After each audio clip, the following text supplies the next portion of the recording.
Hey everyone, how's it going? This is Andrew, and welcome back to another Clip Studio Paint tutorial video. So for this tutorial video, I want to show you guys how you can draw a character's reflection using Clip Studio Paint's 3D models. Now you can certainly draw your character's reflection without 3D models, but the 3D models really helps you make it accurate very easily. So I'm just going to throw down a 3D model and put him in this pose. And so what I'm going to say is that our character for this example is running down the sidewalk in the city, and he's running past a department store that has these large windows that are very reflective, like a mirror. So one of the things I do is that I place my character in such a way that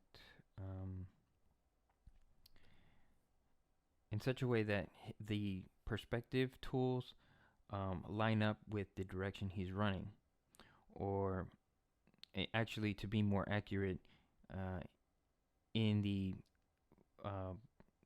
face of one of the reflective surface. In this case, the storefront window. So I know that he's running parallel to the storefront window. So these lines here, if you can see these lines here, all face where the storefront window is going to be, and also the direction that he's running. That's very important. But mostly you want this line or this direction to be the surface of the mirror. Now, the next thing I try to do is I'll draw a little, let's say, right. Let me try. You can manipulate the grid, the squares on the grid, to be slightly smaller, because I just want to be a little bit more accurate. Oh, if you didn't see that, here in the perspective tool, there's this grid, and if you click it, that little plus sign, if you select this very last one here, where the dark squares on the floor, that's the grid on the floor, then you can manipulate the size of the squares here with this slider. And so something like that for me. I just want to draw a point on here where I want to place my character, because I want to place him on this corner here, because I want a point of reference. So I'm going to go back to my 3D model, and I'm going to move that toe of the foot that's touching the floor. I'm going to put it right there where I drew that reference point. Okay, so now I have a point of reference. Now the department store, I'm going to put it, you can see two squares. I'm going to choose two squares. So basically this square here and this square here. So the department store, I want it to be right here.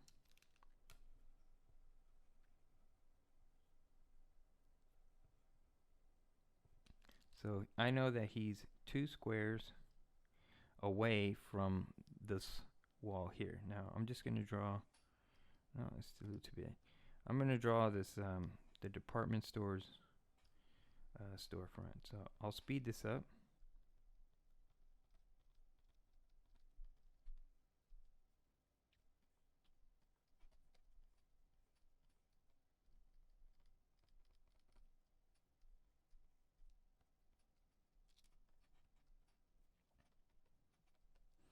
Alright, so not the best looking sketch, but I'm just using this for an example.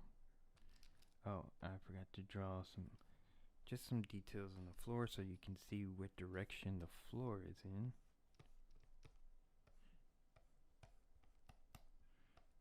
Right.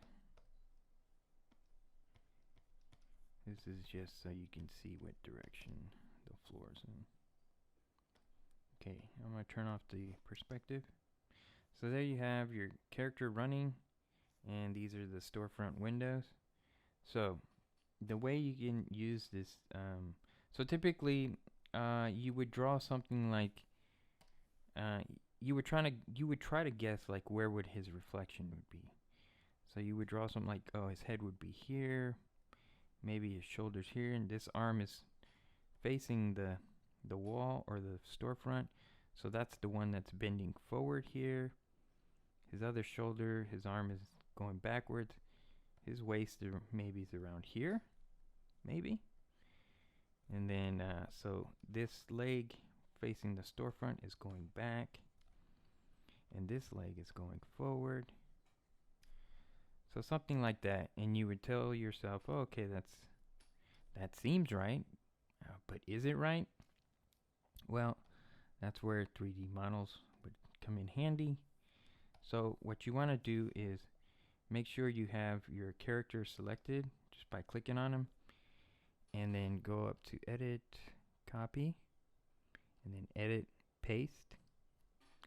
And so you probably think nothing happened, but to be sure, come over here to the left, and you will see here in your tool properties, if you click this drop down window here, you can see here's all the objects on the 3D layer. And so you can see here we have two where it says 3D and then some Japanese text, version 2, which is the name of this 3D model.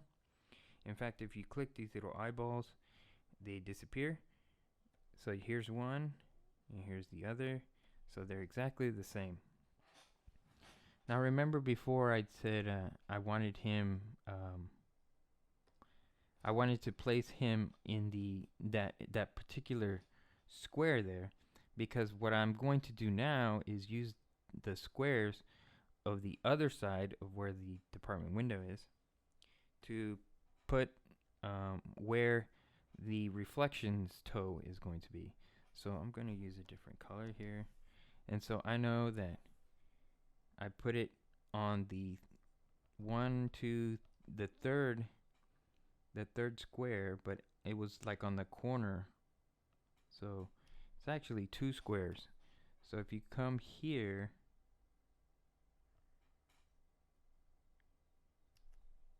let me zoom in.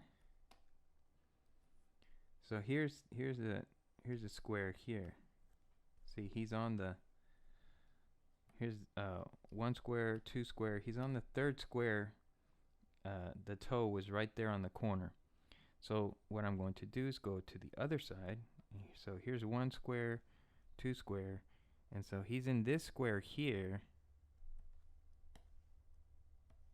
He's in this square here. But where is his toe? So and it's touching the second and touching the second and third square. So it's on this particular corner there, right? So that's where I need to move the 3D model. So that's what I'm going to do. I'm going to grab this last icon here, and see here's the 3D model. Now, before you just think it's as easy as that, if you look at it, you can see that it's not quite right. The arm that's facing the storefront is the one closest. So this arm here is the one facing the storefront. So in your reflection, this arm also has to be the one. Not seen here, it's on the one on the outside. So this button here with the black and white arrows facing each other, this is what flips your 3D model. Now there is a slight adjustment with the rotation you have to do. And I can see that because of the shadow. But once you fix that, you can move the toe back into the corner. In fact, maybe just a little bit more this way.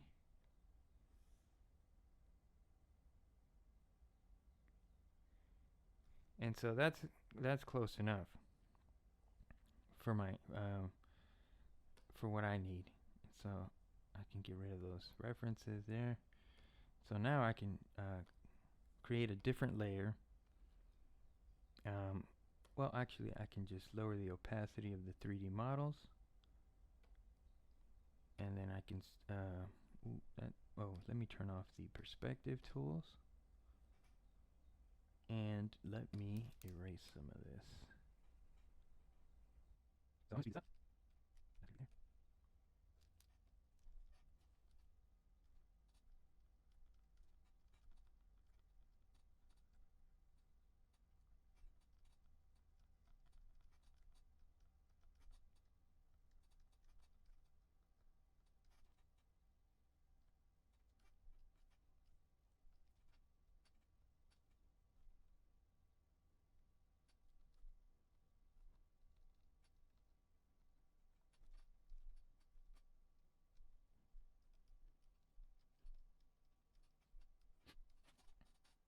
All right. So here is, I can turn off the 3D model layer now.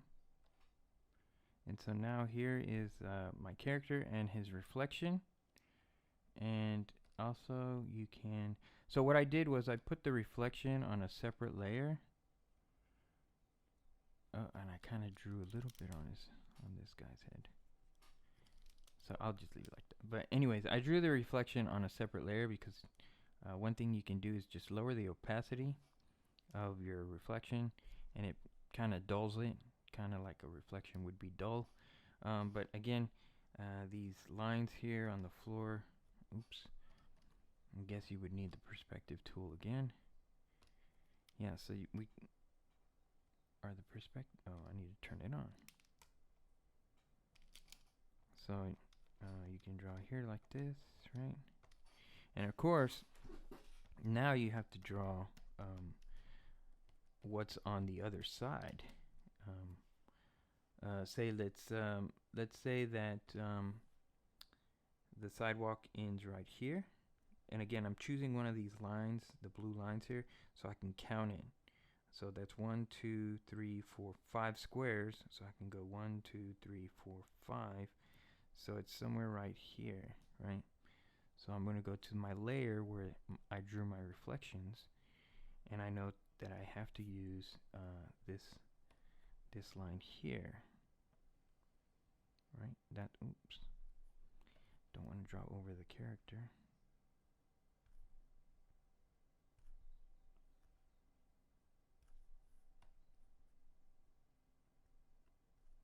I don't know, this might be a little bit too much detail for you guys, but now turn off this. So there's the end of the sidewalk. You can draw the street. Oops. I guess I would still need I would still need the perspective tool. I don't know how. Oh, again, I'm going way too much. Not that way. This way. You know, you can figure it out. How wide you want to make the street. Right. So the other sidewalk, we said it was what, 5? 1, 2, 3, 4, 5. Yeah. So we go 1, 2, 3, 4, 5. So right here, something like that. And so that would be where the other store would be. Yeah, I'll leave that up to you. You guys, you know, you guys put all the details and stuff in your drawings. Something like that. Yeah, drawing backgrounds, it sucks. So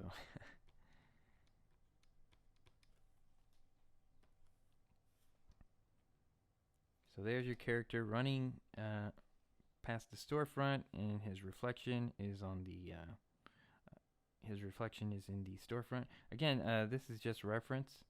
So what you can do is turn on blue lines and just go to town with the details. You know, put some clothes on them and stuff. But then you have to put the clothes on this on the reflection, of course. So there's other tricks you can do, but I think I'll save it for another video. I think this one's long enough already. So If you like this video, make sure you give it a thumbs up. If you're not subscribed, please consider subscribing. I make Clip Studio Paint tutorial videos like this one. And if you have any questions, please feel free to leave them in the comments of any of my videos. And when I see them, if I can't answer them in the comments, I will make a video. That way everybody can learn. And yeah, thank you for watching, and I will see you guys in the next one.